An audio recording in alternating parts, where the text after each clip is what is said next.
Bueno, vamos a despedirte, vamos a orar por ti. Como iglesia queremos bendecirte para que llegues a España como un niño de bendición que eres y que puedas bendecir a otros niños allá y a tu familia. Bueno, ¿está bien?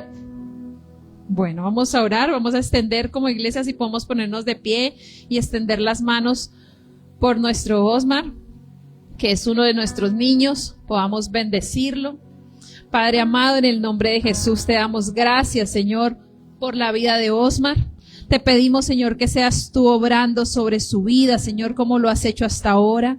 Que guardes, Señor, su salida, Señor, y su entrada a España, Señor, a reunirse con su mamá, con sus hermanos, con su familia. Que seas tú obrando alrededor de él, Señor, con poder, Señor, que tu gracia, así como la de Samuel, Señor, que la gracia tuya, Señor, esté sobre él, que él pueda crecer en gracia delante de ti, Señor, y delante de los hombres, Señor, que allá donde va a estar, Señor Jesús, donde quiera que lo pongas, sea un niño que marque la diferencia, Señor, que así como Samuel, Señor, aún en medio de generaciones incorrectas, él se pueda levantar como un niño consagrado a ti, Señor, que escucha tu voz desde este mismo momento, Señor, que afine sus oídos para que es tu voz, Señor, para que él pueda ser sensible a tu voz. Lo bendecimos, Señor, y lo enviamos en bendición porque sabemos que estás levantando un Samuel donde quiera que vaya, Señor. En el nombre de Jesús te damos gracias por su vida. Amén y amén. Amén.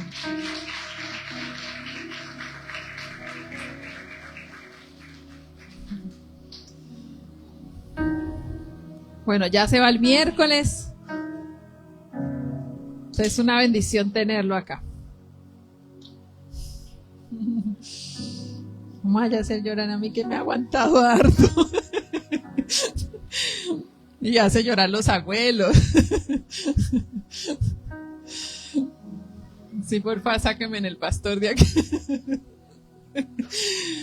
Sí, hemos visto un proceso muy lindo en la vida de Osmar y obviamente lo vamos a extrañar mucho.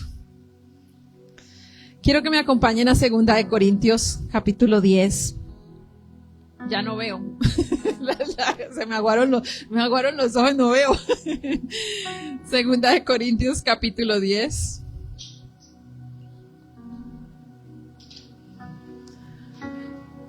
Anótelo, escúchelo, léalo. Del versículo 3 al 5. Dice, somos humanos, pero no luchamos como lo hacen los humanos. Usamos las armas poderosas de Dios, no las del mundo, para derribar las fortalezas del racionamiento humano y para destruir argumentos falsos. Destruimos todo obstáculo de arrogancia que impide que la gente conozca a Dios. Capturamos los pensamientos rebeldes y enseñamos a las personas a obedecer a Cristo. Otra versión dice que nuestras armas no son carnales, sino poderosas en Cristo, para derribar fortalezas, argumentos. ¿Por qué les comparto esta palabra en este momento? Porque una de las cosas que más ha levantado el enemigo para evitar que podamos ser bendecidos en plenitud, en toda la completa plenitud, es precisamente los argumentos que se levantan al momento de dar. Sea para dar desde cualquier área, sea para sembrar, sea una ofrenda, sea un diezmo. Hay cantidad de argumentos. Pero cuando usted es de los que lee la Biblia, es decir, si usted se va a la palabra de Dios, porque una de nuestras armas es la palabra, en Efesios dice que la espada del Espíritu es una de nuestras armas. Cuando usamos una de nuestras armas, ella sola se encarga de derribar los argumentos. La invitación hoy no es a derribar argumentos con mis palabras. Yo le puedo enseñar muchas cosas bíblicas, pero si usted no quiere, no va a pasar nada. La cosa es de si usted quiere. Use la palabra de Dios para que derribe los argumentos que hay en su vida y que no le deja avanzar. Use la palabra de Dios para que le derribe. Usted no se ponga a preguntar, pastor, ¿por qué hay que diezmar? Lea la Biblia. No nos pregunte. Yo le puedo responder. Pero cuando usted va a la Biblia, usted se da cuenta del poder que hay. Se da cuenta del poder de la ofrenda. se da cuenta del poder de compartir, del dar. Lo entendió tanto la iglesia primitiva, que la Biblia dice en Hechos, que todos ellos tenían todo en común. Que aún si le faltaba algo a alguien de la iglesia, a alguien, vendían cosas para tener todo en común. O sea, no había uno más rico que otro. Tenían todo en común. Porque entendieron el poder que hay en el dar. Pero esto no se recibe, esa revelación no se recibe de palabra. Si usted está en la carne, por ejemplo, si alguno de nosotros está en la carne sin oración, sin palabra, sin leer Biblia, sin orar, pues no es tan fácil entenderlo. Porque nuestras armas no son carnales. Nuestra lucha no es contra las personas naturales. Por eso dice, somos seres humanos, pero no luchamos como lo hacen los seres humanos. Yo no peleo con alguien porque sí. La guerra es espiritual. Quiero ganarme un familiar, no pelee con él. Gáneselo en oración. Gáneselo en oración. No trate de convencerlo de palabras. Gáneselos en oración. Usamos las armas poderosas de Dios, no las del mundo. Y las usamos para derribar las fortalezas del razonamiento humano y para destruir argumentos falsos. Pablo le decía esto a una iglesia de Corinto que se estaba levantando en argumentos y que peleaban más en su carne que con la palabra. Con la palabra de Dios. Pídale al Señor que le revele la palabra de Dios a su vida. Esa es la oración. Si lo que queremos es que siga transformando nuestra mente, para que haya una transformación integral. Amén. Démosle gracias al Señor por su palabra. Vámonos de pie. Y su ofrenda, su diezmo, su semilla, su corazón, su vida, su tiempo, entrégueselo a Dios con un corazón sincero. Dígale, Señor, yo hoy entiendo que los argumentos en mi vida, Señor, mi manera de pensar no va a cambiar por palabrerías, por querer hacer algo en mis fuerzas, sino con el poder de tu palabra. Revélanos, Señor, tu palabra a nuestro corazón. Revélanos, Padre Celestial, el poder que hay en tu palabra, Señor, esa arma que tú nos has dado poderosa para que podamos derribar fortalezas, para que podamos derribar argumentos, para destruir obstáculos de orgullo, de arrogancia que impiden que podamos seguir en el conocimiento de Dios. Gracias te damos, Señor, por el privilegio que nos das de compartir de este servicio del dar, Señor, de sembrar en tu casa y de poder, Señor, extender el reino para alcanzar más personas para ti. Gracias, amado Dios, porque cada que ofrendamos, Señor, sembramos, diezmamos, Señor, estamos ayudando a crecer en esta obra para poder ganar uno más para Cristo. A ti te damos, Señor, toda la gloria y toda la honra en el nombre de Jesús. Amén y amén. Puede pasar a depositar su ofrenda, su semilla, su diezmo, su primicia. Y los niños ya pueden ir a la iglesia infantil en orden.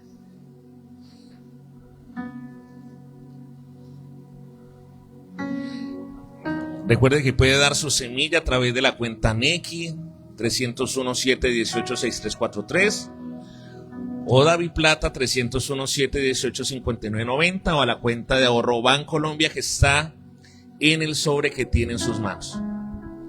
Recuerde que en nuestra mano está la semilla que tiene el poder de transformar, ¿qué cosa? Nuestra economía. Amén. Qué bendición. ¿Cuántos están bendecidos de estar en la casa de Dios?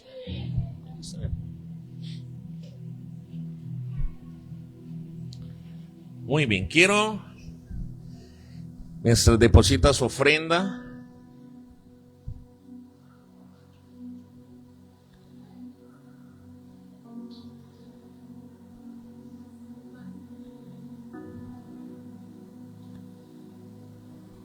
Ok. Bueno. Dentro de poco, gracias a las servidoras, ya pueden tomar su lugar. Este lunes de esta semana estuvimos con el equipo de servidores y voluntarios de la iglesia contándoles el plan estratégico, el nuevo plan estratégico que tenemos como iglesia CCI. Vamos a tener un tiempo donde como iglesia se va a divulgar a toda la congregación, pero quiero adelantarle algo, y es los 7 pilares de nuestra iglesia. ¿Los 7 qué? Los 7 pilares. Y los 7 pilares es bueno que usted los vaya conociendo, que usted se vaya familiarizando con ellos, porque son el eje de las cosas que hacemos como iglesia. Entonces, el primer pilar que tenemos como iglesia, anote allí los que trajeron su libreta, su celular, es la intercesión.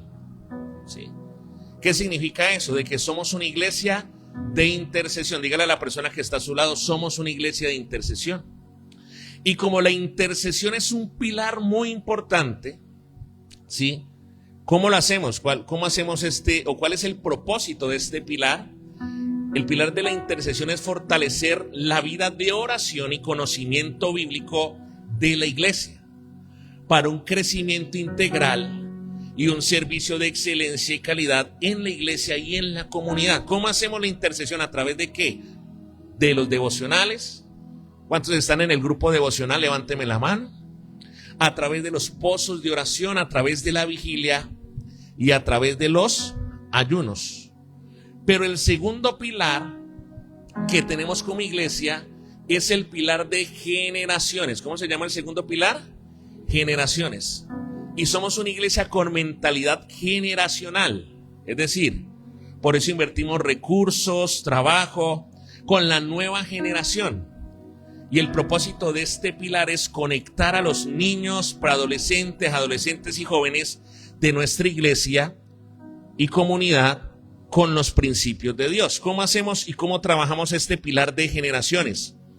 A través del trabajo que se organiza de semillitas, que es en la parte atrás suya o iniciando la iglesia, que es el trabajo que hacemos con los niños de 0 a 5 años, y con el trabajo que hacemos con Samueles, que son los que van a la parte de atrás o a la parte frontal suya, el trabajo que hacemos con los niños de 6 a 12 años, y con la generación postrera, que la generación son los chicos, chicas que trabajamos de 12 a 18 años.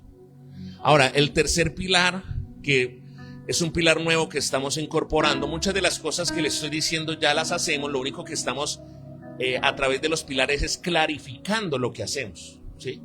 Siempre hemos sido una iglesia de intercesión, pero ya hoy estamos diciendo uno de nuestros pilares como iglesia es la intercesión. Siempre hemos sido una iglesia para los niños. ¿Cuántos dicen amén? Lo que estamos diciendo ahora es nuestro segundo pilar son las generaciones, y el tercer pilar es la cosmovisión. Este es un pilar nuevo, y este pilar tiene como propósito desarrollar en cada persona de la iglesia la cosmovisión bíblica para fortalecer la influencia en la sociedad con una cosmovisión clara para combatir las ideologías de este mundo. ¿Usted sabía que en este mundo hay muchas ideologías que no son conforme a la palabra de Dios? Entonces vamos a estar enseñando todo el tema de batalla cultural, globalismo, corandeo, y ese es nuestro tercer pilar, la cosmovisión bíblica. Nuestro cuarto pilar es el pilar de discipulado. ¿Cuál es el cuarto pilar? Discipulado. Y el propósito de este pilar es consolidar la cultura de discipulado para el cuidado y crecimiento de los nuevos discípulos en la iglesia. Entonces, ¿cuál es el objetivo del discipulado? Pues, número 1, comprometer a cada asistente y miembro de la iglesia con el discipulado y con las CAF. ¿Qué son las CAF? Las casas de avivamiento familiar. ¿Cuál es el otro objetivo? Desarrollar una consolidación eficaz de los nuevos creyentes. Número 3, conectar nuevos discípulos con el servicio en el reino de Dios. Y número 4, multiplicar los discípulos y multiplicar las CAF para que lleven la visión de la iglesia. Ahí tenemos algo que se llama plan maestro, que después se los vamos a compartir. Y el quinto pilar que quiero compartirles a ustedes es la familia. ¿Cuál es el quinto pilar de la iglesia? Somos una iglesia con unción familiar. ¿Cuántos dicen amén? Que la gente llega sola, pero hay una unción de familia sobre la iglesia, y después llega el cónyuge, después llegan los hijos, después llegan los tíos, llegan los abuelos, porque tenemos una unción de familia. Y por eso la familia es el quinto pilar de la iglesia, donde tratamos de dar propuestas, ¿sí?, y planes de trabajo que apunten al fortalecimiento y a la bendición de las familias. Ahora, el sexto pilar de la iglesia es liderazgo. ¿Cuál es el sexto pilar? Liderazgo. ¿Y cuál es el propósito de este pilar? Desarrollar, fortalecer y empoderar el liderazgo integral. Ojo con esto. Dentro de usted hay potencial de líder. ¿Cuántos dicen amén? De líderes empresariales. ¿Cuántos sueñan con sus empresas? ¿Cuántos dicen amén? De líderes sociales. ¿A cuánto les gusta lo social? Pero también de líderes en lo espiritual. Entonces, el propósito de este pilar es despertar, fortalecer y empoderar el liderazgo integral de cada persona para que pueda ser un agente de transformación en la sociedad a nivel espiritual, social y productivo. Y el séptimo pilar son las misiones. ¿Cuál es el séptimo pilar? Las misiones. Si somos una iglesia con un espíritu misionero, que soñamos con plantar iglesias en diferentes municipios y veredas. ¿Cuánto le dan un aplauso al Señor por eso? Entonces, a ver, si hicieron bien la tarea. ¿Cuál es el primer pilar? Intercesión. El segundo pilar, somos una iglesia ¿de qué? Generaciones. El tercer pilar es cosmovisión. El cuarto pilar es discipulado. El quinto pilar es familia, porque somos una iglesia ¿de qué? De familia. El sexto es liderazgo y el séptimo es misiones. Próximamente vamos a tener ya los pendones en la parte de adelante para que cualquier persona que llegue a nuestra iglesia sepa, y también vamos a tener la visión y pueda saber cuál es la visión de la casa, cuáles son los pilares de la casa. ¿Cuántos me están entendiendo? Para que tú sepas cuál es el propósito y por qué estás aquí. Amén. Así que también esto de pronto lo comparto en el grupo devocional para que usted lo tenga, lo pueda leer y pueda tener más claro todo el tema del plan estratégico y los pilares que tenemos como iglesia. Muy bien, quiero que por favor me acompañe a la palabra de Dios. Recuerde que el martes tenemos pozo de oración 5 de la mañana, el martes es virtual y el jueves es presencial. ¿Cuántos vienen los pozos presenciales? Levánteme la mano los valientes. Bueno, un aplauso al Señor por cada uno de ustedes. Dios les bendiga.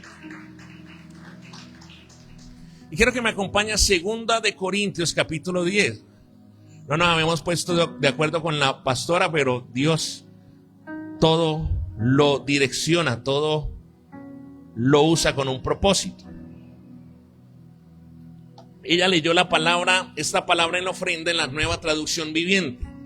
Recuerde que aquí utilizamos múltiples versiones de la Biblia para poder tener una mayor revelación de la palabra. Pero quiero que la leamos en la Reina Valera del 60.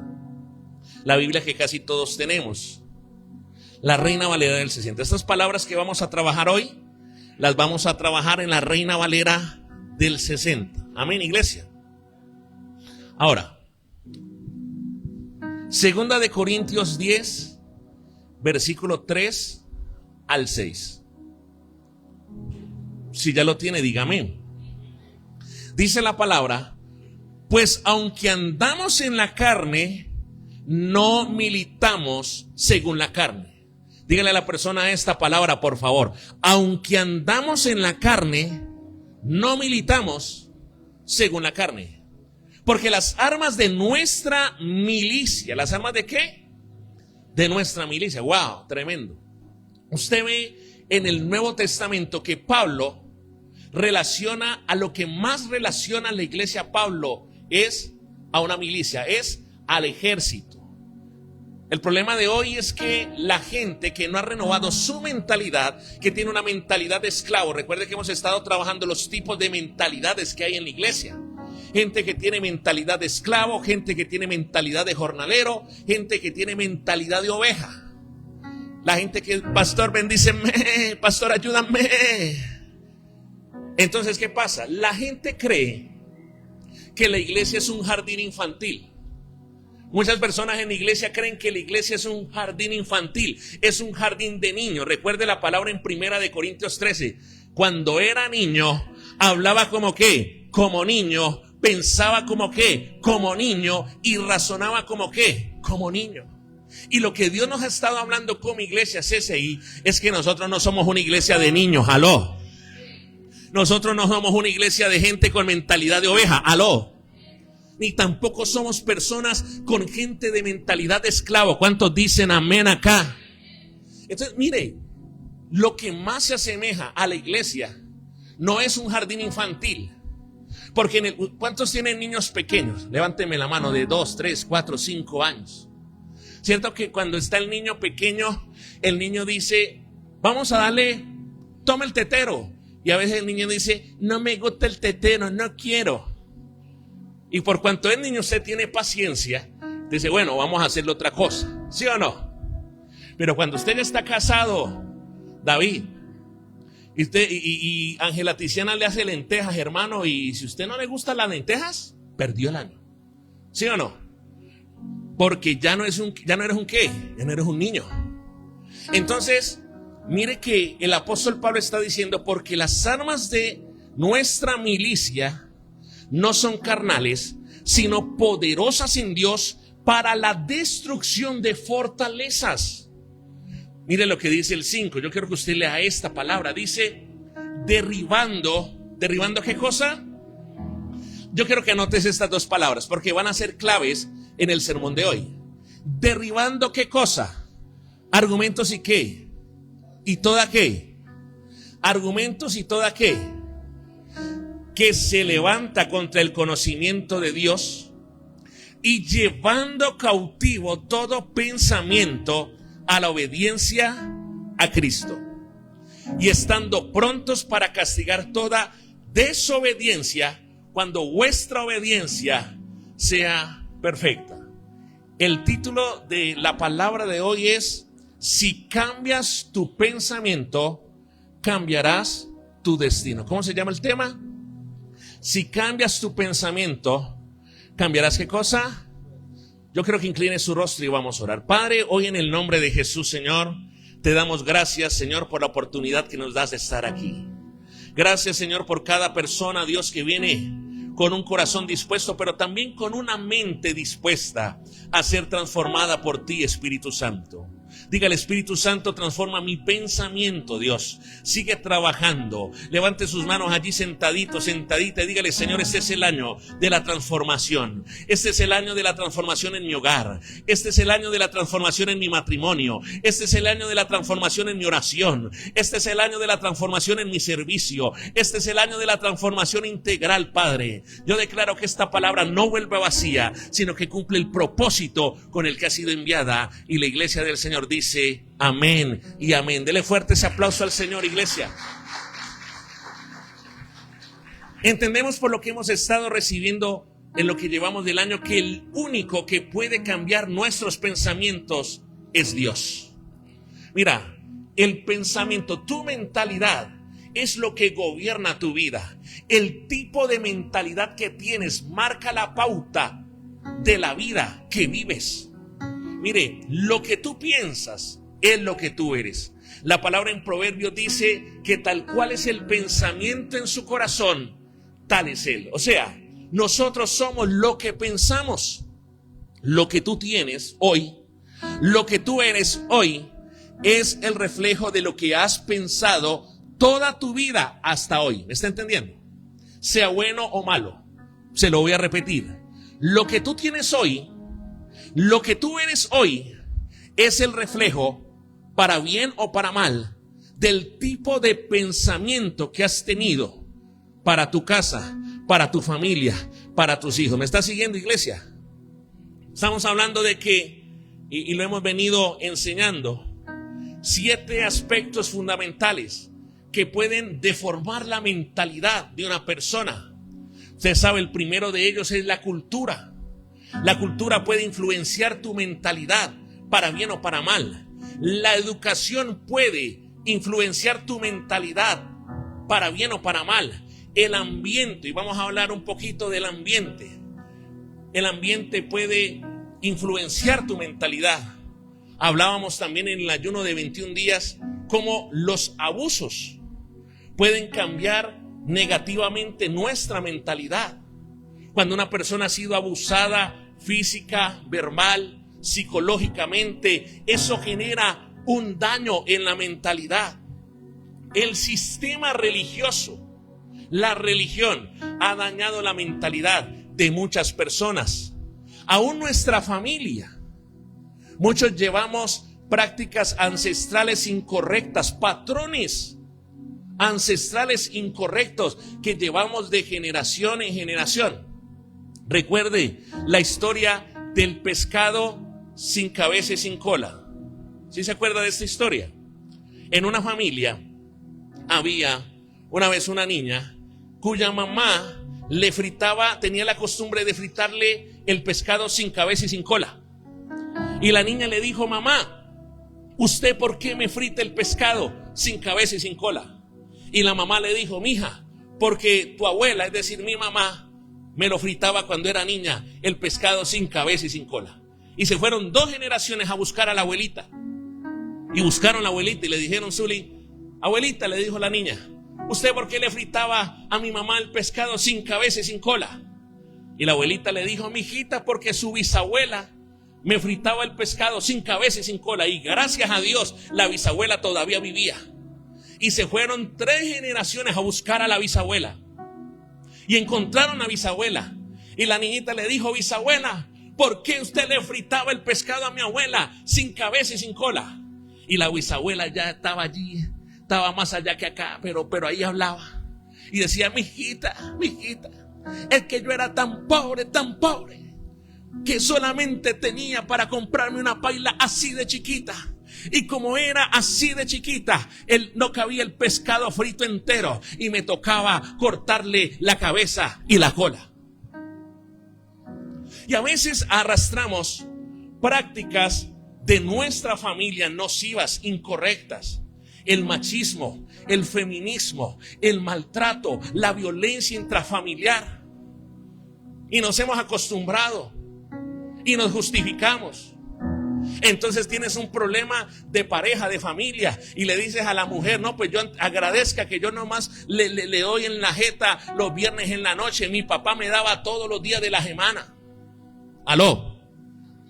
Sí. Y vamos arrastrando ese tipo de patrones a nivel de nuestra familia que deterioran y que dañan nuestra mentalidad. Ahora, ¿qué otra cosa hace eso? El Dios de este siglo, es decir, el diablo, el mundo. Eso cambia nuestra mentalidad. Pero la palabra que acabamos de leer en 2 de Corintios 10 del 3 al 6 nos está diciendo que tenemos armas espirituales. Dice que las armas no son carnales, sino que son poderosas para destruir fortalezas, para destruir malos hábitos y para cambiar pensamientos. La baja autoestima, los problemas de autoestima son problemas ¿de qué? De pensamiento, de mentalidad. El rechazo es un problema ¿de qué? De mentalidad, es un problema que está en tu mente. ¿Qué armas tenemos? No voy a profundizar, pero ya sabemos, un arma poderosa es la palabra de Dios. Un arma poderosa es la oración. Un arma poderosa es la adoración. ¿Cuántos dicen amén? Un arma poderosa es la sangre de Cristo. Pero a mí me está marcando algo. 2 de Corintios 10 del 3 al 6. El versículo 5, yo quiero que lo leamos. Dice la palabra: derribando, ¿qué cosa, iglesia? Argumento. Derribando, ¿qué cosa? Argumento. Y toda altivez que se levanta contra el conocimiento de Dios. Es decir, número 1, ¿qué nos enseña la palabra hoy? que para poder cambiar nuestra mala manera de pensar, que para poder experimentar una renovación en nuestra mente, número uno, debemos derribar, anote allí, argumentos y altivez. ¿Qué debemos derribar, iglesia?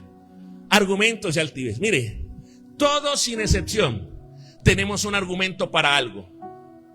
Esta palabra me confronta, Paola, porque nuestra vida es un tejido de puros argumentos. Mire, algunos somos buenos para argumentarnos más de la cuenta, y hay argumentos para todo en la vida. ¿Por qué no haces esto?, te dirá alguien. Hay un argumento. ¿Por qué no canta en la iglesia? Hay un argumento. ¿Por qué no viene a la oración? Hay un argumento. ¿Por qué no diezma y no siembra? Hay un argumento. Argumentos y muchos argumentos. Aló. Para todo hay un argumento. ¿Por qué llegas tarde a la iglesia? Hay un argumento. ¿Por qué te vas temprano de la iglesia? Hay un argumento. ¿Por qué no te congregas fielmente? Hay un argumento. Y Pablo está diciendo, ojo, si quieres cambiar tu mentalidad para que cambie tu manera de vivir, necesitas derribar argumentos y altivez. ¿Me está siguiendo, iglesia? ¿Por qué razón? Porque los argumentos, escuche bien, los argumentos no te dejan crecer, los argumentos no te dejan avanzar. Yo veo mucha gente que quiere crecer. Levánteme la mano a los que quieren crecer en todas las áreas de la vida.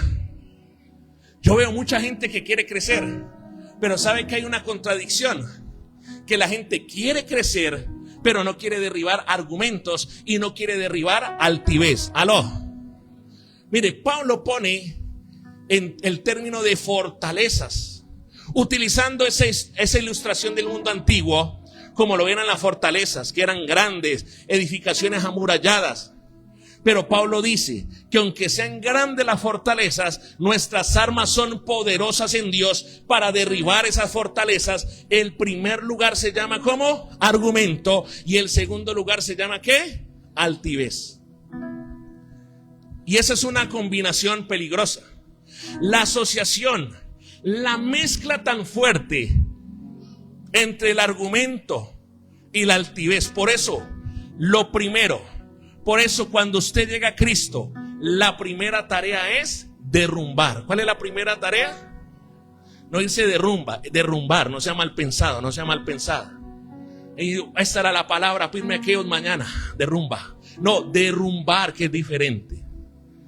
Mire, y Dios quiere que tú entres en ese proceso, Natalie, de derrumbar argumentos y de derrumbar altivez. ¿Cómo se derriban los argumentos y la altivez? Es la pregunta que puede venir a continuación. ¿Sabe cómo se derriban los argumentos y la altivez? Escriba allí: con procesos de vida. La palabra clave es proceso. ¿Qué es lo que derriba la altivez? ¿Qué es lo que derriba el argumento? ¿Qué es lo que trae transformación? Escriba allí: proceso. Yo hago una pregunta: ¿qué es lo que cambia la uva en vino? Responda. ¿Qué es lo que cambia el trigo en pan? Dígalo fuerte. No lo oigo. ¿Qué es lo que transforma el olivo en aceite? Proceso. Mire, el proceso es lo que nos ayuda a quebrantar los argumentos y la altivez, porque son cosas que están dentro de nosotros y que son muy fuertes. Porque le voy a decir algo: todos sin excepción, los que estamos aquí, incluyéndome, todos tenemos argumentos y todos tenemos altivez. ¿Es así o no es así? El que no, al final ora por toda la iglesia, el santo querubín apostólico. Y mire,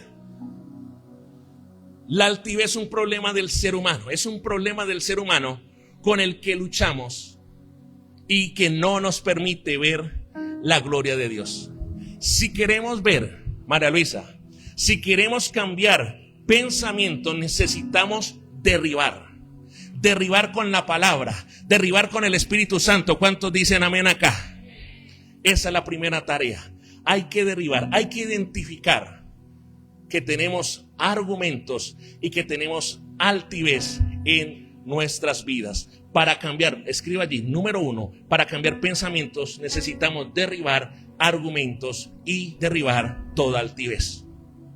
Pero lo segundo que me llama la atención, dice la palabra, vamos a leer nuevamente la palabra en 2 de Corintios 10, por favor, versículo 5, dice, derribando argumentos y toda altivez que se levanta contra el conocimiento de Dios, y dice, y llevando ¿qué? Llevando ¿qué cosa? Cautivo ¿qué cosa? Todo pensamiento. ¿A qué? Todo pensamiento a la obediencia en Cristo Jesús. ¿Y eso qué significa? Número 2, para cambiar pensamientos, para cambiar mentalidad, no hay otro camino. Debo llevar cautivo, es decir, en obediencia, en sujeción, en sometimiento, todo pensamiento en mi vida a la obediencia en Cristo Jesús. Es decir, yo no puedo permitir que mis pensamientos me dominen, sino que tengo que filtrarlos a través del filtro de Cristo Jesús. ¿Cuántos dicen amén? Vaya a Mateo 4, por favor. Mateo capítulo 4, versículo 2 al 11. Mateo 4, versículo 2, por favor. Vaya rápidamente. Dice la palabra. Voy a leerla en la Nueva Traducción Viviente. Si me puede acompañar en la Nueva Traducción Viviente. Mateo 4, del 2 al 11. Dice, durante 40 días y 40 noches ayunó y después tuvo mucha hambre. En ese tiempo el diablo se le acercó y le dijo, si eres el Hijo de Dios, di a estas piedras que se conviertan en pan. 4. Pero Jesús le dijo, no, las escrituras dicen, diga conmigo, las escrituras dicen, dígalo fuerte, la gente no vive solo de pan, sino de cada palabra que sale de la boca de Dios. Después el diablo lo llevó a la santa ciudad, Jerusalén, al punto más alto del templo, y dijo, si eres hijo de Dios, tírate, pues las escrituras dicen. ¿Qué fue lo que dijo el enemigo? Las escrituras dicen, Él ordenará a sus ángeles que te protejan y te sostendrán con sus manos para que ni siquiera te lastimes el pie con una piedra. Jesús, ¿qué le respondió? Las escrituras también dicen. Es tremendo, porque el diablo sabe palabra. ¿Y Jesús cómo le respondió? Con la palabra. Y dice la escritura, las escrituras también dicen, no pondrás a prueba al Señor tu Dios.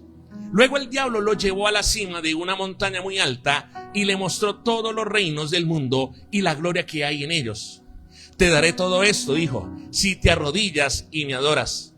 Vete de aquí, Satanás, dijo Jesús, porque las escrituras dicen, adora al Señor tu Dios y sírvele solo a Él. Entonces el diablo se fue y llegaron ángeles a cuidar a Jesús. El diablo vino a tentar a Jesús en su mente, vino para desviar sus pensamientos, para que su pensamiento dejara de estar cautivo a la voluntad del Padre. Cuando el diablo tienta a Cristo, Cristo llevó todo pensamiento y dijo, yo no voy a comer porque escrito está. ¿Porque qué cosa, iglesia? Yo no me voy a tirar del peñasco porque escrito está. No voy a tomar esos reinos porque escrito está. ¿Y eso qué significa, amados? Que mi mente no es lo que ella quiera. Usted tiene que tener esto claro. Mi mente no es lo que ella quiere, es lo que está escrito. ¿Cuántos dicen amén? Yo estoy sujeto a la palabra. Mi obediencia es a una palabra, no a lo que a mí me parece, no a lo que a ti te parece. Mi obediencia no está basada por lo que siento. Ese es el problema de la iglesia de hoy. Usted ha escuchado personas que dicen, ¿por qué no viniste a la iglesia? Es que no tuve el sentir. Y lo disfrazamos de un lenguaje evangélico, ¿no? Como para que no nos digan nada. Es que no tuve sentir de Dios. ¿Y por qué no oraste? Es que no tuve el sentir de Dios. No tuve confirma. Imagínate, Dios le tiene que confirmar a uno para orar. Aló. Mire, la vida con Dios no es por los sentimientos, no es por las emociones, iglesia. No es por lo que a mí se me ocurre, es por lo que escrito, es por lo que... Pastores, que a mí no me parece. Pastores, que yo no siento. No. Lo que yo tengo que hacer es llevar cautivo en obediencia a Cristo todo pensamiento. ¿Por qué no adoras en la iglesia? Pastores, que yo no siento alabar a Dios. No. ¿Qué dice la palabra? Dios habita en medio de la alabanza de su pueblo. ¿Cuántos le dan un aplauso al Señor por eso? Pastor, es que yo no siento congregarme. Entonces, ¿qué pasa? Tú puedes tener ese pensamiento, pero tienes que buscar, el escrito está para el pensamiento que estás teniendo. Entonces tú dices, yo no siento congregarme, pero escrito está en Hebreos, no dejemos de qué, como otros qué, más cuando veis que aquel día qué. Entonces escrito está. Y si su carne no quiere buscar de Dios, si su mente no quiere buscar de Dios, oblíguela, porque no se manda sola. Aló. Mire, si nosotros queremos experimentar transformación, debemos de dejar de ser cristianos tan almáticos, tan emocionales. Mire, ¿cuántos tienen trabajo aquí? Trabajan en algo con honestidad. Si yo, que soy pastor, y hay domingos que me levanto a las 3 de la mañana y digo, no, yo no quiero, Dios. Yo le confieso. O sea, hay domingos que yo me quiero ir con mi mujer a un lugar santo. Hay domingos que yo quiero decir, voy a aprender, me gustaría aprender el carro e irme a dar un viajecito por el Quindío. Pero me acuerdo que soy el pastor y se me pasa. Pero cierto que en tu trabajo ha habido por lo menos un día en la vida. ¿Cierto, Lucía, que hay días que cuando llueve usted no quiere ir a trabajar? ¿Cierto que sí? ¿Sí ve? ¿Cierto, Mario, que hay días que cuando llueve a las 4 de la mañana usted no quiere salir a hacer domicilios? Pero sin embargo, ¿qué pasa? ¿Lo hacemos o no lo hacemos? Pero las cosas de Dios, mire, es tremendo. Para el trabajo, así uno no sienta, así uno no quiera. Pachito, hay momentos donde uno no quiere ir a trabajar, pero uno lo hace. Pero el problema es que hemos tomado la fe como algo emocional. Hemos tomado la fe en Cristo como algo sentimental, porque todavía tenemos la mente de niño, porque todavía tenemos un lenguaje de niño. Y recuerda, la iglesia no es un liceo infantil, la iglesia es un ejército. ¿Cuántos dicen amén? Dele fuerte ese aplauso al Señor. ¿Qué tal que nuestro Dios fuera un padre y nosotros sus hijos, y le pidiéramos algo y que nuestro Padre Celestial nos dijera, hoy yo no tengo el sentir de ser tu padre? ¿Te imaginas eso? Pero tú y yo muchas veces sí tenemos el mal pensamiento de, hoy no me siento hijo de Dios, hoy no quiero ser hijo de Dios, hoy más bien quiero ser hijo del diablo, hoy más bien me quiero ir a rumbear. No derrumbar, de rumbear. ¿Por qué? Porque tenemos una fe emocional. Mire, y en la medida que tu mente y mi mente se saturan de la palabra, yo puedo sujetar mis pensamientos a la palabra de Dios. Por eso insistimos el tema del devocional, de la palabra. Porque entre más palabra, más lleno estés de la palabra, más vas a poder sujetar tus pensamientos a la palabra de Dios. Ahora, lo tercero, para cambiar pensamientos, para cambiar mentalidad, yo necesito madurar en obediencia. ¿Madurar en qué? En obediencia. Mira esta palabra, madurar en obediencia. Es decir, ser una persona que tiene claro el concepto, el principio de la obediencia. Sabes que tú y yo muchas veces decimos, yo obedezco en esto, pastor, en esto obedezco, pero en esto yo reconozco que me cuesta, y nos quedamos allí. Del 50% de mi vida yo lo obedezco al Señor, el otro 50% lo desobedezco. ¿Y qué nos está diciendo la palabra en 2 de Corintios 16? Yo quiero que lo lea, por favor. 2 de Corintios 16, lo puede leer en la Reina Valera del 60. Dice, y estando prontos para castigar toda ¿qué? Toda desobediencia. Cuando vuestra obediencia sea ¿qué? Perfecta. Cuando la Biblia habla del concepto perfecto, significa es madurar en la obediencia en Cristo. Si yo tengo una vida con Cristo, los años me deberían hacer una persona obediente. Y en la medida que soy obediente, yo castigo la desobediencia. Yo mismo castigo la desobediencia. Entonces, cuando yo voy madurando con los años, yo, Jonathan, he llegado a un nivel de madurez perfecto que para mí faltar un domingo a la iglesia, que es el día que yo adoro al Señor, es el día que yo rindo mi adoración a Dios, es el día donde yo tengo comunión con Dios, para mí, en mi obediencia perfecta, como voy creciendo, como voy madurando, para mí faltar un domingo a la iglesia es pecado. Pero el que no ha madurado, faltar a la iglesia le da lo mismo. ¿Me está entendiendo, iglesia? Dígale a la persona, le están hablando, mompa, dígale, esa palabra es para usted. Deje de ser inmadura, dígale, deje de ser inmaduro.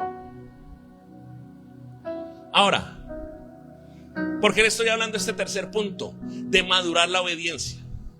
Porque las cosas en el reino, anota esto, por favor. Las cosas en el reino vienen, ¿es por qué? Por obediencia.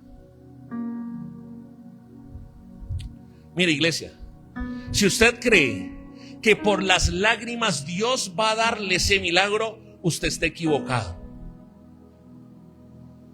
Hay gente que dice, pastor, le dicen así, yo le he llorado. No dicen le he orado. Yo le he llorado a Dios. Usted no se imagina, Natalia, así, pastor, hay muérganas que me dicen, pastor, yo he llorado por ese muérgano de mi esposo. Si usted cree que por las lágrimas Dios va a darle ese milagro, ¿cómo estás? Equivocado. Porque no es por las lágrimas, porque hay gente que llora mucho y no ve nada, y hay gente que llora poco y ve todo. ¿Por qué? Por la obediencia. Se lo voy a repetir. Hay gente que llora mucho y no ve nada. Parecen una cajita de pollos. Eso chillan y vienen a chillar a la iglesia. Y está bien que uno se meta sus chilladitas en la iglesia. ¿Cuánto me están entendiendo? Pero mire, iglesia, no se trata de llorar mucho. Se trata de obedecer todo. ¿Cuántos dicen amén? Mire,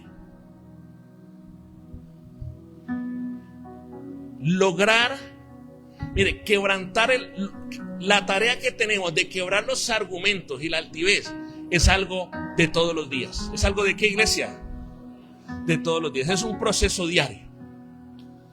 Y yo quiero que vayamos a la palabra. Quiero que leamos este texto maravilloso que nos va a sellar el mensaje de hoy.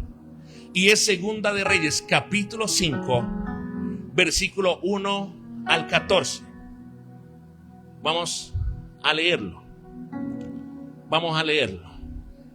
Segunda de Reyes 5, del 1 al 14. Vamos a estudiar la historia de un hombre llamado Naamán. ¿Cómo se llamaba este hombre? Vamos a leerlo en la Reina Valera. Dice, Naamán, ya tiene todos, iglesia. Segunda de Reyes 5:1. Dice la palabra: Naamán, general del ejército del rey de Siria, era varón grande delante de su señor y lo tenía en alta estima, porque por medio de él había dado Jehová salvación a Siria. Era este hombre valeroso en extremo, pero, diga conmigo, pero, ¿cómo era? 2. Y de Siria habían salido bandas armadas y habían llevado cautiva de la tierra de Israel a una muchacha, la cual servía a la mujer de Naamán. Esta dijo a su señora: si rogase mi señor al profeta que está en Samaria, él lo sanaría de su lepra. Entrando Naamán a su señor, le relató diciendo: así y así ha dicho una muchacha que es de la tierra de Israel. Y él le dijo al rey de Siria: anda, ve, y yo enviaré cartas al rey de Israel. Salió pues él llevando consigo 10 talentos de plata. Ojo con esto. Llevó cartas del rey de Siria. Llevó 10 talentos de plata, 6,000 piezas de oro y 10 mudas de vestidos. Tomó también cartas para el rey de Israel que decían así: cuando lleguen a ti estas cartas, sabe por ellas que yo envío a ti mi siervo Naamán para que lo sane de su lepra. Luego que el rey de Israel leyó las cartas, rasgó sus vestidos y dijo: soy yo Dios que mate y dé vida, para que éste envíe a mí que sane un hombre de su lepra. Considerad ahora y ved cómo busca ocasión contra mí. Versículo 8. Cuando Eliseo, el varón de Dios, oyó que el rey de Israel había rasgado sus vestidos, envió a decir al rey: ¿por qué has rasgado tus vestidos? Venga ahora a mí y sabrá que hay profeta en Israel. Y vino Naamán con sus caballos y con su carro. ¿Con qué vino Naamán?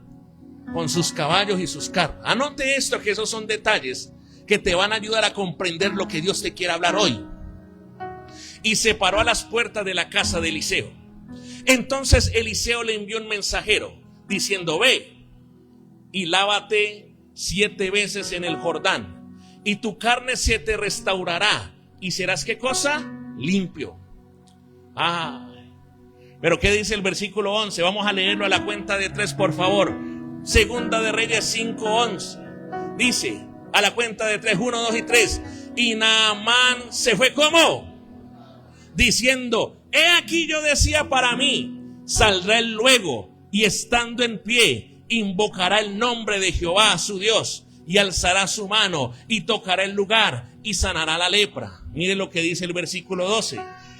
Habana y Farfar, ríos de Damasco, ¿no son mejores que todas las aguas de Israel? Si me lavare en ellos, ¿no también seré limpio? ¿No seré también limpio? Y se volvió y se fue. ¿Cómo? ¿Cómo se fue? Verso 13, mire. Mas sus criados se le acercaron y le hablaron diciendo: Padre mío, si el profeta te mandara alguna gran cosa, ¿no lo harías? ¿Cuánto más diciéndote: lávate y serás limpio? Y mire cómo termina el 14.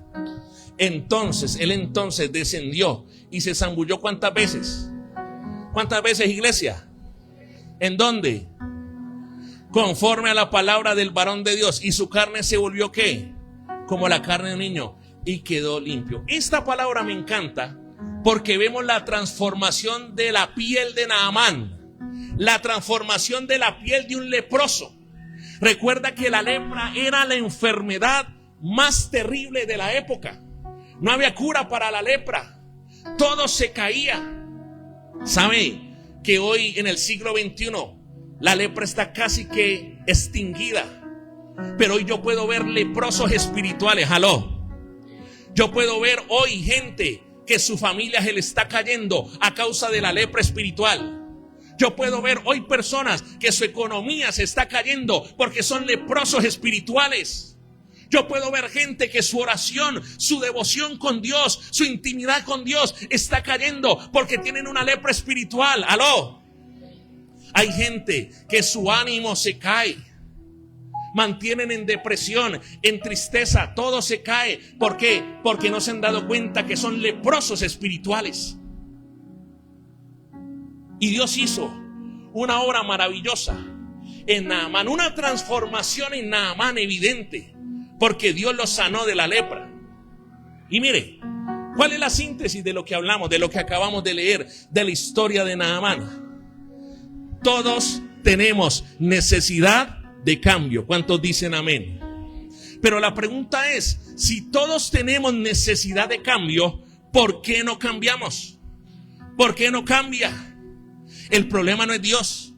El problema no era el profeta, no es del profeta. ¿Dónde está el problema? El problema está en la mentalidad. La palabra que acabamos de leer nos va a enseñar que el problema de Naamán estaba en su mente. Mire, muchas veces nosotros tenemos problemas de pensamiento, como lo dije al inicio, por la cultura. Tenemos problemas de mentalidad por mi mamá, por mi papá. Pero yo quiero que usted comprenda algo. Usted ya no está con su mamá. Usted está en la cultura del reino de los cielos. ¿Cuánto le dan un aplauso al Señor por eso? Mire, Usted se da cuenta que Naamán era un general, era el general, no era el general, era un gran general, que Dios le había dado una gran victoria, muchas victorias, y había librado a Siria. Este hombre tenía estatus, este hombre tenía muchos soles aquí en el pecho, muchas condecoraciones. Este hombre era una persona prestigiosa.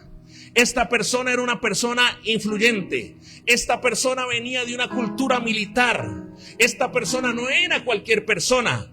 Esta persona era un hombre exitoso. Esta persona era un hombre con condecoraciones. Pero ¿sabe qué es lo que me llama la atención? El tema es que tenía un pero. ¿Qué tenía este hombre? Un pero. Un pero. Mire, todos sin excepción, y aquí es donde viene la primera enseñanza de Naamán el sirio. Por más bonito que usted sea, por más bonita que usted sea, que yo sea, por más inteligente que usted sea, por más chévere que usted tenga el trabajo de sus sueños, ¡aló! Por más bonito que tenga sus hijos, todos tenemos un pero. Todos tenemos un pero. Todos tenemos un pero. Si alguien nos mira más de cerca, todos tenemos un pero.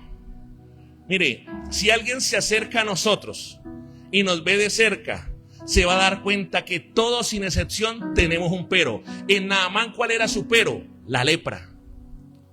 Si alguien se acerca, ¿sabe qué me impresiona de Naamán? Que muchos nos podemos identificar con Naamán, Zuli. Porque si la gente se acerca más, por eso es que la gente coloca barreras, por eso es que la gente coloca muros, porque son conscientes de que si personas se acercaran más, se darían cuenta de que hay un olor putrefacto en su vida, aló, de que algo no le iría bien, de que quizá podrían ver que hay algo que se está cayendo. ¿Cuánto me están entendiendo, iglesia? Por fuera tenemos títulos y cosas lindas, pero si alguien se acerca muy cerquita y nos oliera, se daría cuenta que hay algo que se está cayendo en nosotros, de que tenemos lepra, de que hay algo que huele mal. Hay una criada que le dice a Naamán, ella sabe cuál es la situación de Naamán, y va y le dice, en Samaria hay un profeta llamado Eliseo. Ese profeta tiene unción. Ese profeta tiene poder de Dios. ¿Por qué usted no se motiva a ir a consultarle? Y esta mujer le habla al general sirio. Entonces, ponga atención a esto. Naamán se va con todo su protocolo. Se va con todo su protocolo, se va con toda su dignidad. Él era un hombre, como era alguien importante, era un hombre que estaba acostumbrado a que le rindieran honores, a que le rindieran pleitesía, que le rindieran, ¿qué cosa, iglesia? Porque él era el general.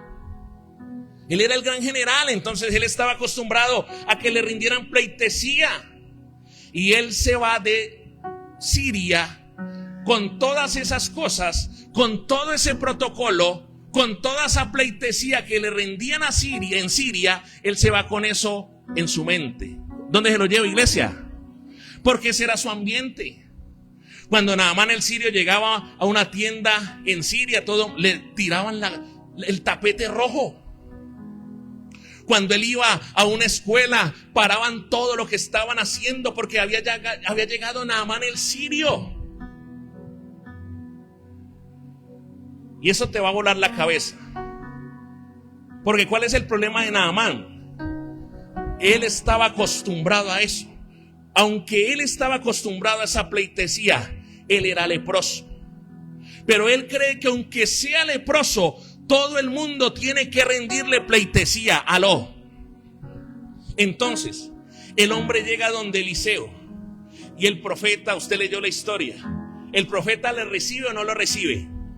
No lo recibe. El profeta le manda un criado. Y aquí es donde comienzan los problemas. ¿Sabes que por eso es el reino de Dios? Por eso el reino de los cielos es tan difícil. Dígame por qué. Porque mire, usted y yo venimos de allá afuera. Venimos de afuera. Naamán venía de afuera. ¿Y cómo viene de afuera? Con unos protocolos. Y el problema, ¿y por qué se nos dificulta el reino? Porque usted piensa en su mente que de la manera que se le atendía afuera, de la manera en que usted vivía afuera, se le tiene que cumplir sus protocolos aquí en la iglesia. ¿Aló? ¿Está comprendiendo, iglesia? O sea, el problema de Naamán. O sea, Naamán fue el que comenzó a fundar la famosa frase: usted no sabe quién soy yo. Entonces él estaba acostumbrado en unos protocolos en Siria. Pero cuando llegó a Israel, él estaba pensando que todo mundo le tenía que hacer la venia. Él estaba pensando que todo mundo tenía que recibirlo con los honores. Entonces Naamán llega con camellos atrás. Usted lo leyó. Él viene con plata, él viene con riquezas. El hombre durante todo el camino se montó la película. Él decía: el profeta va a salir y me va a imponer las manos y va a traer un aceite de Jerusalén y me lo va a aplicar y me va a poner las manos y yo me voy a sanar. Y entonces el hombre está empeliculado.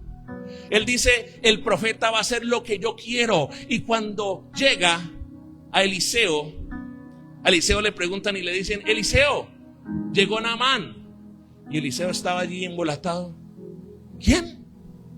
Naamán el sirio. ¿Quién es? Naamán el sirio, el general, el gran general. Es que está leproso. Hermano, llama a un hermano de la iglesia y le dice: sí, ya me acuerdo, ya Dios me ha hablado de él. Está leproso, ¿no? Hermano, vaya y dígale: Paulina, hágame un favor. Vaya y dígale al general de Siria, al gran general de Siria, que se zambulla, se meta al río 7 veces y que con eso es suficiente y con eso se vaya. ¿Está viendo la historia, iglesia? Por eso, ¿cómo se llama el tema? El que cambia sus pensamientos, cambia su ¿qué? Su destino. ¿Cuál era el destino de Naamán? El destino de Naamán era la lepra y por ende, ¿qué cosa, iglesia? La muerte. Y yo vengo a decirte algo en esta mañana, iglesia. Tu futuro no es de lepra. ¿Cuántos dicen amén? Tu futuro no es de derrota. ¿Cuántos dicen amén? Tu futuro no es de miseria. ¿Cuántos dicen amén? Tu futuro no es de muerte. Pero ¿sabe? Es que Naamán tenía un problema. Pero yo sé que eso no pasa aquí, eso no pasa en Santander de Quilichao. Cuando el profeta le dijo lo que le dijo, leamos el versículo, por favor. Segunda de Reyes 5:11. ¿Lo tiene allí? Segunda de Reyes 5:11. Y Naamán se fue ¿cómo? ¿Cómo se fue Naamán? Diciendo: he aquí yo decía para mí, saldrá él luego y estando en pie invocará el nombre de Jehová su Dios y alzará su mano y tocará el lugar y sanará ¿qué cosa? La lepra. ¿Cuántas veces usted se ha enojado, hermano? Con honestidad. ¿Cuántas veces usted no se ha enojado porque no se hacen las cosas que como en su mente le parecen? ¿Aló? ¿Cuántas veces usted se ha enojado y dice: ay, yo me voy enojado porque aquí no me atienden, porque aquí no me miran, yo mejor me voy? Yo sé que eso no pasa acá, ¿cierto? Es que no me dijeron, es que no me tiraron el tapete rojo. ¿Y cuánta gente se va de la iglesia? ¿Cuánta gente se va del reino enojados porque no se cumplieron los protocolos que en su cabeza tenía? Que usted estaba acostumbrado, que usted traía del mundo, que usted traía de su papá, que usted traía de su mamá, que usted traía de su familia, de su casa, de su crianza. Y usted piensa que aquí en la iglesia se tiene que hacer igual. Ese era el problema de Naamán. Él decía, él tenía una mentalidad equivocada. Él decía: cuando yo llegue a Samaria, cuando llegue a Israel, A mí me tienen que tratar de la misma manera que me tratan en Siria. Y dígale a la persona que está a su lado, así no es. Dígale. Naamán tenía un problema. Y es que Naamán decía, en mi casa yo sigo siendo el rey. Y así venía a la iglesia. Y así hay mucha gente que viene a la iglesia. Si yo no soy el rey en la iglesia, entonces no me sirve. Me voy. Y me voy enojado. Aló. Naamán venía con un problema, Natalí. Él venía y él quería que el profeta lo atendiera. Pero él tenía una mentalidad. Él decía, es que en mi familia se hacen las cosas como yo quiero. Aleluya, gloria a Dios. Entonces en la iglesia se tienen que hacer las cosas como ¿qué? Como yo quiero, gloria al Padre. Y ahí está el error. Naamán tenía un problema. Él decía, es que en mi barrio el más soy yo. Naamán tenía un problema porque él decía, a mí todo el mundo me tiene que rendir pleitesía. Naamán estaba diciendo, este profeta no sabe quién soy yo. Mejor dicho, a Naamán se le manifestaron todos los demonios cuando el profeta Eliseo no salió a atenderlo, como él en su mente quería que lo atendieran o se imaginaba que lo atendieran. ¿Cuántos me están siguiendo, iglesia? Él se hizo la película en su mente. No, como le decía ahorita, él dijo, no, me van a recibir con aceite del monte de los olivos. El pastor va a parar todo el culto por mi causa. Aleluya. ¿Sabe? ¿Quién nos enseña esto, iglesia? Que tenemos un problema porque queremos amarrar a Dios con nuestra manera de pensar que es limitada. Queremos que Dios se meta al molde de nuestros pensamientos. Y recuerde que Dios se mueve como Él quiere. ¿Cuántos dicen amén? Dios no se mueve conforme tú piensas. Dios se mueve como Él quiere. ¿Cuántos le dan un aplauso al Señor por eso? Ahora, ponga la atención a esto, por favor. Mire lo que dice Segunda de Reyes 5:12. ¿Cuál fue el problema? Segunda de Reyes 5:12 dice, Abana y Farfar, ríos de Damasco, ¿no son mejores que todas las aguas de Israel? Si me lavare en ellos, ¿no seré también limpio? ¿Está viendo? O sea, ¿cuál fue el problema de Naamán? De pronto, si usted no se ubica históricamente o geográficamente, algún día cuando usted vaya a Israel, ¿cuántos creen que algún día van a ir a Israel? Yo quiero ir a Israel, hermano. Y cuando un día vayamos a Israel en un crucero de la iglesia, hermano, vamos a ir al río Jordán. Y cuando vayamos al río Jordán nos vamos a llevar una sorpresa. Que el río Cauca es cristalino y limpio comparado al río Jordán. No sé si usted ya lo entendió. El río Jordán era un río sucio. Históricamente ha sido un río sucio, lleno de lodo, horrible. ¿Y cuál era la instrucción del profeta? Ve y te lavas 7 veces, te vas a zambullir 7 veces al río Jordán, así como Timba. ¿Cuántos han ido a Timba? La primera vez que yo llegué a Santander de Quilichao, al poco tiempo me llevaron a Timba y yo iba para el río y allí, y yo, bueno, esto está como raro, pero yo me meto. Si usted me dice que me puedo meter, me meto. Cuando me voy metiendo y voy viendo un cuerpo flotando ahí, yo me voy. Y nunca más, y le dije, nunca más me inviten a Timba. Suerte. Ahora, mire lo que está diciendo Segunda de Reyes 5:12. Abana y Farfar, ríos de Damasco, ¿no son mejores que todas las aguas de Israel? Si me lavare en ellos, no seré. O sea, Dios le está diciendo a través del profeta, es en el Jordán. Y el que está diciendo, no, son a través de mis ríos, los ríos que a mí me parece, los ríos que yo pienso que son los correctos, los ríos que yo pienso que son los mejores. ¿Cuántas veces le has hablado a Dios de esa manera? Y dice la palabra, si me lavare en ellos, no seré también limpio. Y se volvió y se fue, ¿qué cosa? Enojado. ¿Cuál es el problema nuestro, iglesia? Que esto ya se pone complicado. ¿Cuál es el problema nuestro, Lucy? ¿Por qué no vemos victoria? Porque siempre, anote esto y reciba esto, por favor, en su espíritu, en su mente. ¿Sabe cuál es el problema? ¿Por qué no vemos victoria? Porque siempre creemos que lo que yo tengo es mejor que lo que Dios me ofrece. Se lo voy a repetir. El problema nuestro es que así como Naamán, Dios le está diciendo, es en el Jordán y son 7 veces. Cabezón. Y él decía, no, pero es que yo en Siria tengo 2 ríos que son más cristalinos y más puros. El problema es que siempre creemos que lo que yo tengo a mi manera es mejor que lo que Dios me ofrece y a la manera de Dios. Aló. Entonces uno le habla, Fernando, mira, las cosas son así.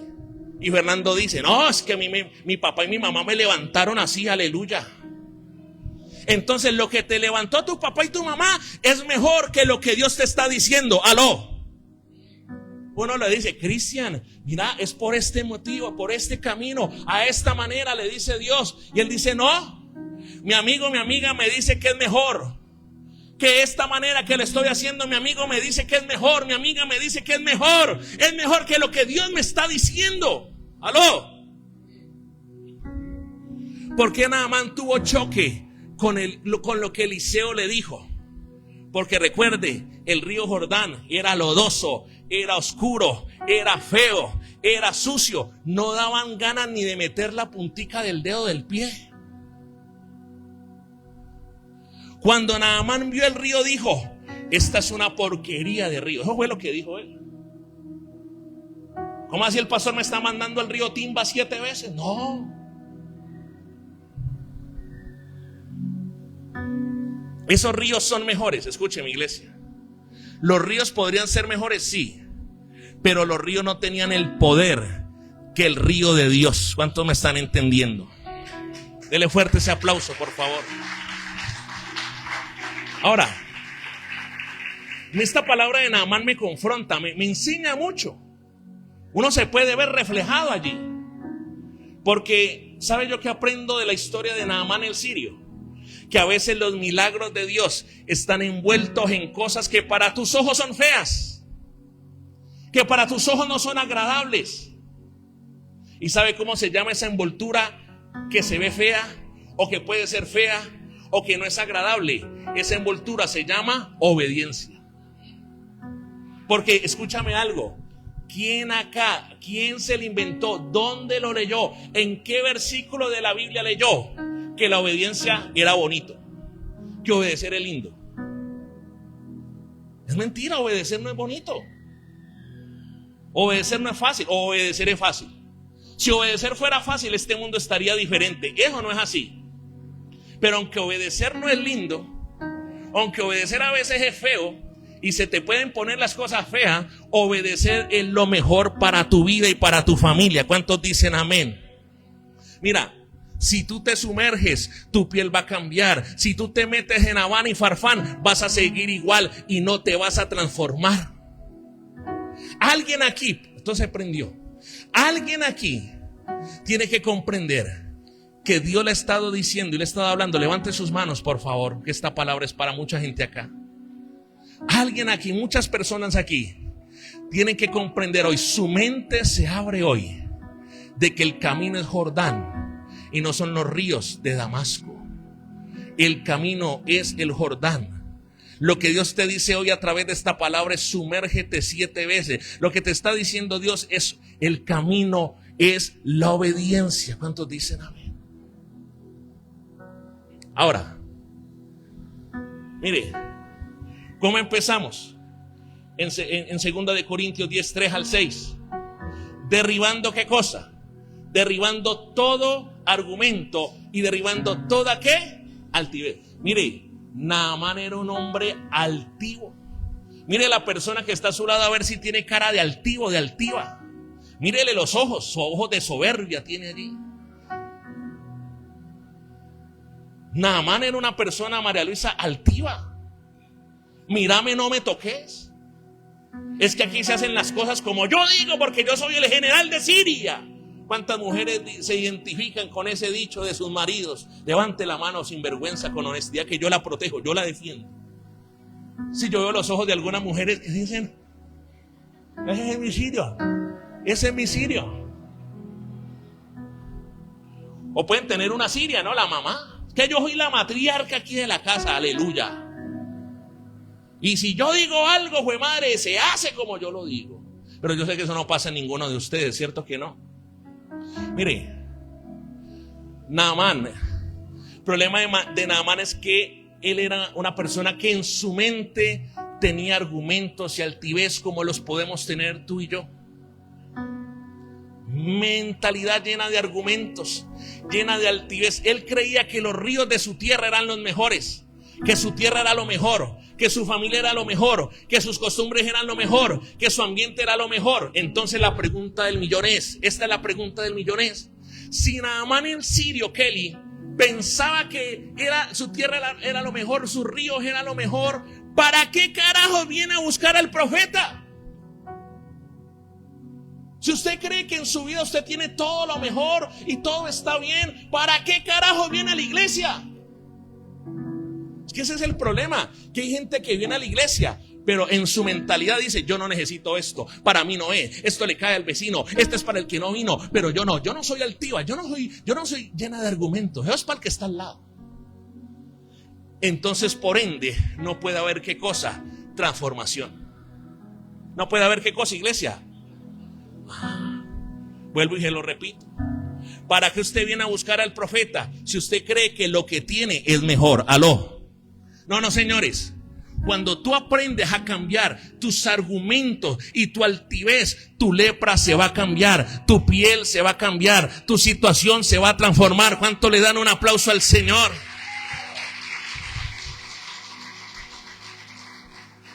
Ahí es donde viene. Cuando yo digo, no, Señor, yo me voy a determinar y yo voy a quitarme tanto argumento que tengo en la cabeza. Yo voy a quitarme tanta altivez que tengo en la cabeza. Ahí viene el cambio, ahí viene la transformación. Levánteme la mano a los casados o los que están en unión libre sin legalizar el predio. Hágale sin vergüenza. Si tiene moza, no levanten la mano. Está enmozado y que es que amén, cambia esa mentalidad. Mire, una vez es como bobo, ¿no? Tonto, Zuli. Porque uno quiere que las cosas en la relación de pareja cambie, pero uno quiere seguir siendo una altiva. Uno quiere seguir siendo una persona llena de argumentos. Y si uno es altivo y argumentos y tiene muchos argumentos en la relación de pareja, el matrimonio va a seguir siendo el mismo. Jenny dice, uy, Junior, ¿por qué está allá afuera? Yo quisiera tenerlo. Sí. No, pero ya está escuchando. Aló. Mire, hay papás que quieren ¿cuántos papás quieren que sus hijos cambien y sean transformados por el Espíritu Santo? Pero hermano, a veces vienen y llaman a la pastora. Y pastora, haga un milagro. Yo le tiro allí a Chucky, muñeco diabólico 3, haga un milagro, haga algo. Así como Naamán el sirio, ¿no? Quieren que la pastora coja aceite de oliva de Jerusalén y le ponga la mano y se vaya la lepra del niñito endemoniado. Cuando me dice ella, ve, que una consejería con fulano, que el hijo de fulano, de sultano. Y no dice, hombre, ¿cómo va a cambiar el muchachito? Si los papás son los primeros que están llenos, que están como llenos de argumentos, llenos de altivez. Dígale a la persona que está a su lado, le están hablando, mompa, dígale.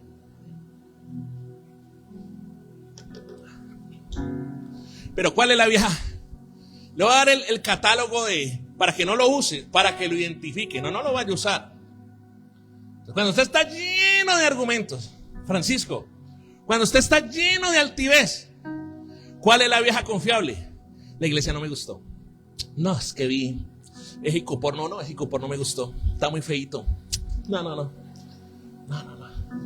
Y después encuentra una persona, yo le decía ayer a alguien, le decía, cuando ve a una persona así, confróntelo. Entonces cuando usted confronte le dice, venga, pero usted cuánto sembró para Jicopor y para techo, nada, ¿cierto? Entonces cuando ya el problema no es la iglesia, el problema va a ser ¿cuál? El pastor. No, es que no me gustó lo que el pastor dijo. Ya, esa es la vieja confiable. Esa es la excusa confiable. Cuando usted está con una mentalidad llena de arrogancia, de altivez, de argumentos, dice, no, el pastor no me gustó. No, es que ese pastor, ¿sí? ya le viste, se viene en tenis a predicar. No, yo necesito un hombre de Dios con zapato de charol brillante y corbata y saco de ojos viejitos de 1950. No, a mí no me sirve así. Pero cuando la otra persona le dice, venga, pero usted está recibiendo palabra, ¿usted ha recibido bendición de ese hombre de Dios? Ah, sí. Entonces ya no se puede la iglesia, ya no se puede el pastor. Entonces va a decir, no, como pasó una, ¿no? O sea, yo esto que le cuento, esto ya está validado, esto no me lo estoy inventando.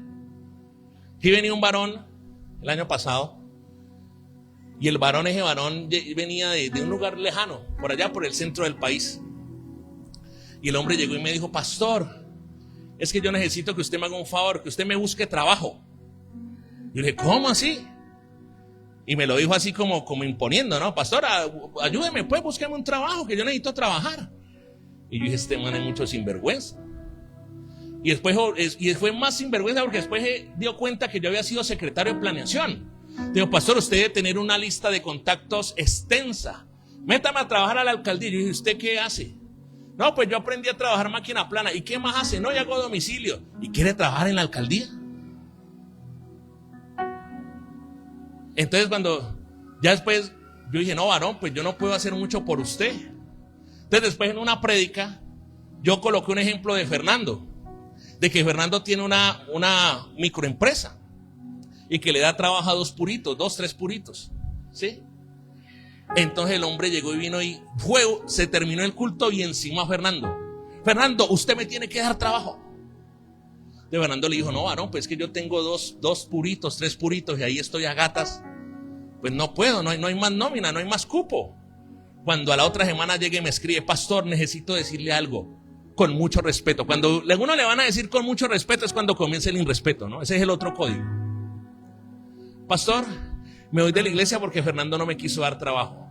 Y se fue. Entonces, ¿cómo es? Repita conmigo. Cuando hay una persona que tiene una mentalidad llena de argumentos y de altivez, la primera va a ser ¿qué? ¿Excusas contra qué? La iglesia. Después ¿contra quién? Y después contra algún hermanito o hermanita de la iglesia.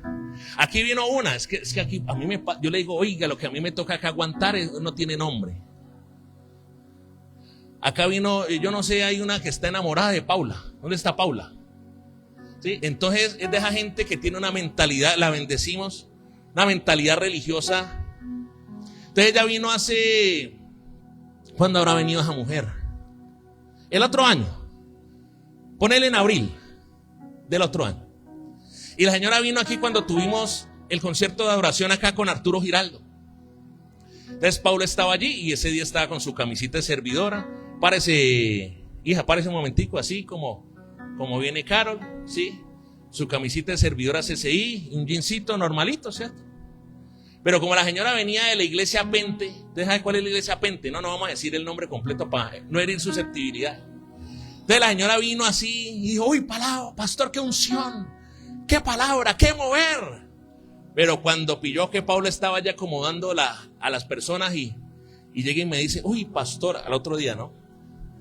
Con todo respeto, siempre es así, ¿no? Entonces, con todo respeto, pastor, ¿qué hace esa india ahí sirviendo en la iglesia con jeans? Así, dijo así, una india con jeans. Y yo le dije, venga, le voy a decir una cosa con todo respeto. Esa india con jeans hace parte de mi equipo principal. ¡Ah! ¡Ay, qué pena, pastor! Yo no sabía. Entonces me dijo, pastor, no, yo no puedo venir acá a esta iglesia. Porque yo no creo, pastor, que es un pecado que la gente venga a la iglesia a buscar a Dios y se ponga jeans. Y no volvió. ¿Es así o no es así, Paula? Y en estos días volvió porque le dio una crisis, hace como 15 días. No, 15 no, un mes ya. Me llamó un viernes, empezando enero, terminando enero. Pastor, estoy mal, porque me decía, yo le decía, hija, ¿por qué no busca de Dios? Y Joel me decía, no, yo estoy orando en la iglesia. Y después se metió en un problema que no lo puedo decir, pero usted ya se imaginará una cosa terrible, un problema horrible. Entonces ahí sí llamó al pastor, ¿no? Entonces yo le dije, hija, deje tanto argumento, deje tanta altivez y venga a la iglesia. Y volvió otra vez a la iglesia, voy como un mes, ¿no? Y cuando volvió a la iglesia, a que no sabe quién estaba allí acomodando gente, la misma india con el pantalón de jeans. Ah, Juan Sebastián estaba ahí, ¿no? Juan Sebastián está en el registro. Y esa señora entró y apenas la vio, se fue. y me bloqueó el WhatsApp y ahí murió la flor. Hola, ¿sabe por qué no transformamos como iglesia del Señor?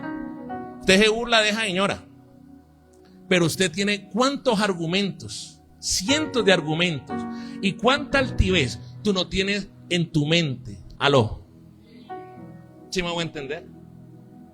Somos como Naamán.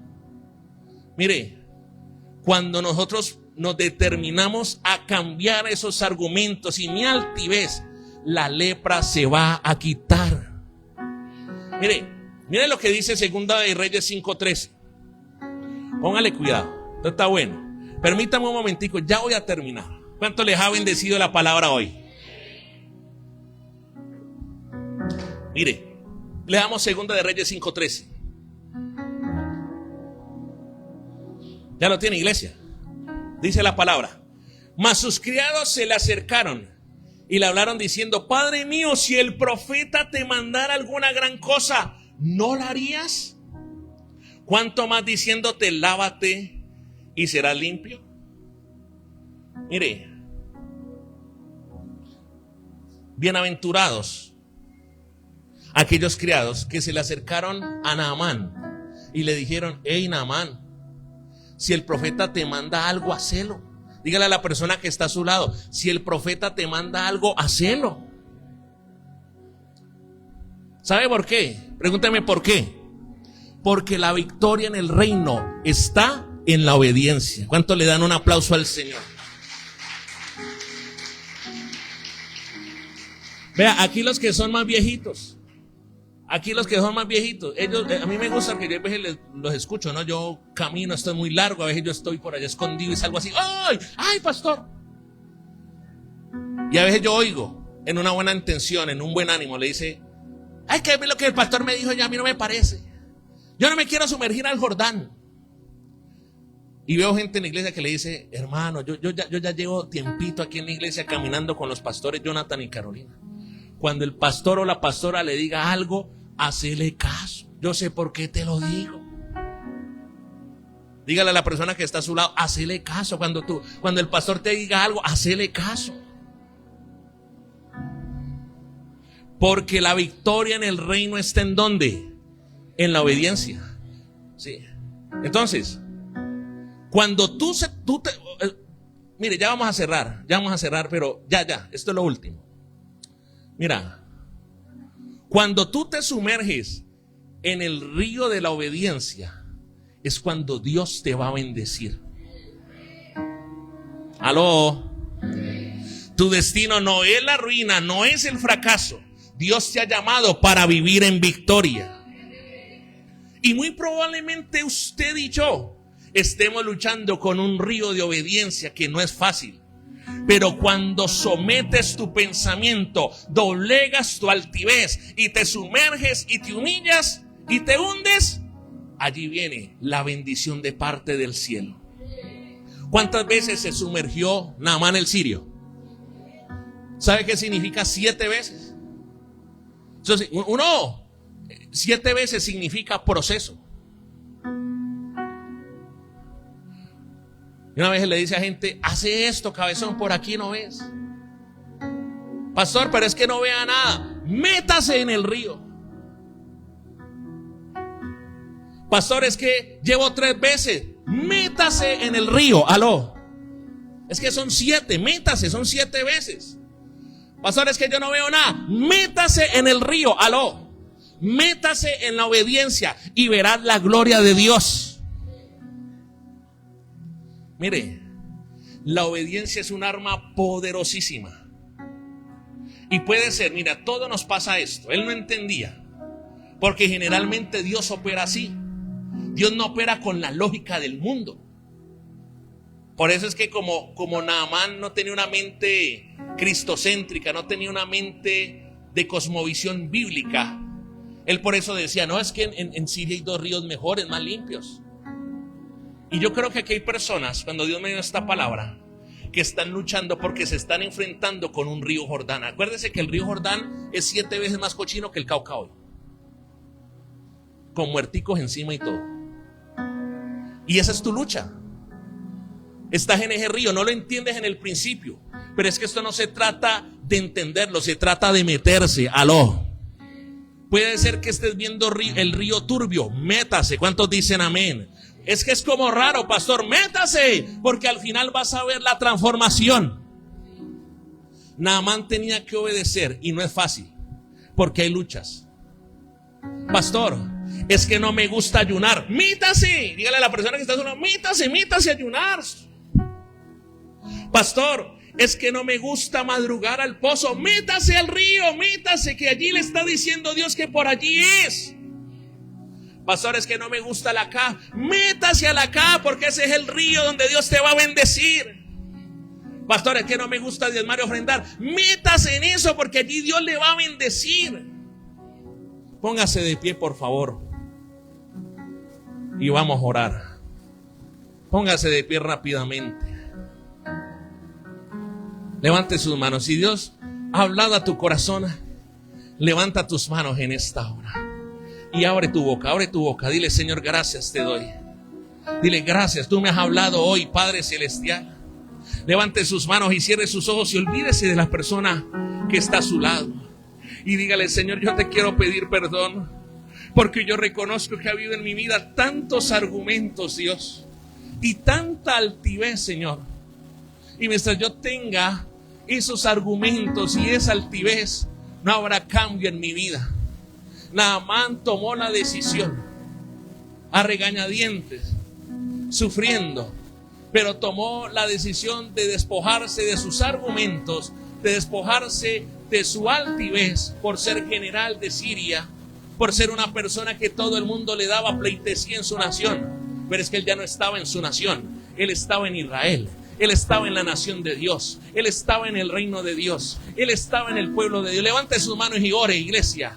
Porque hoy gente está comprendiendo que tú ya no estás en el mundo. Tú no ya estás en las costumbres de tu familia. Tú ya no estás en las costumbres del mundo. Tú estás en la cultura del reino. En el reino hay una cultura. En el reino hay un protocolo. Tú no puedes pretender que en la iglesia te traten con los mismos protocolos que te tratan en el mundo, que te tratan en la calle, que te tratan en tu familia. Tú tienes que abrir tu mente. Tú tienes que hoy soltar toda arrogancia. Tú tienes que soltar hoy toda altivez. Hoy tú tienes que soltar todo orgullo. Hoy tú tienes que soltar todo argumento, como dice la palabra en el libro de Corintios, que dice: porque aunque andamos en la carne, no militamos según la carne, porque las armas de nuestra milicia no son carnales, sino poderosas en Dios para la destrucción de fortaleza. Ponga sus manos sobre su cabeza un momento, por favor, y yo oro, Padre, y declaro que la palabra no vuelve vacía, sino que cumple el propósito con el cual ha sido enviada, Padre. Y fortalezas se están destruyendo de la mente. Argumentos, muchos argumentos comienzan a ser destruidos